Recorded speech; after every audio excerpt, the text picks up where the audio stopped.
Umuntu wese uri kureba iyi video agize amahirwe menshi cyane, ntabwo azongera kugura interineti na rimwe bibaho mu buzima, ntabwo azongera kugura za airtime cyangwa se megabayiti z'ukwezi, aya mafaranga uzajya uyakoresha ibindi.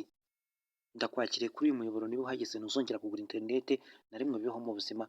Ngiye kukwigisha kode cyangwa se uburyo ubikora muri telefone yawe ya Airtel, kuri simukadi ya Airtel, ubundi interineti ikaza yihuta ukoresheje airplane mode. Ako kanya ukibyumva ndaje nguha amakuru 5/5. Icyo usabwa iyi kode mureba nanditse hano hari akanyenyeri urakandika ukameza ahantu harino urahasimbuza urwego, harino urahasimbuza urwego.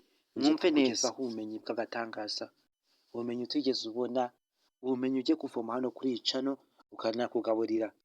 Uratangira urya abana amafaranga byihuse. Fata telefone yawe nurangiza ushyiremo akadege, niba ufite na megabayiti uzifunge na simukadi.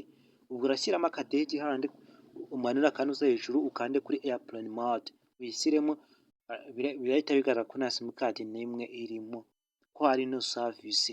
Nurangiza ujye hariya wandikira nimero, wandike akanyenyeri urwego, akanyenyeri urwego 46 36 urwego, akanyenyeri urwego, akanyenyeri.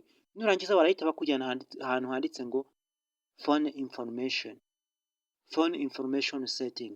Aho hantu niho urakora n'ahandi hantu uremeza ukimara kwandika kode uko nyivuze, urahita ugera ahantu handitse kuri phone information setting, niho urakora honyine.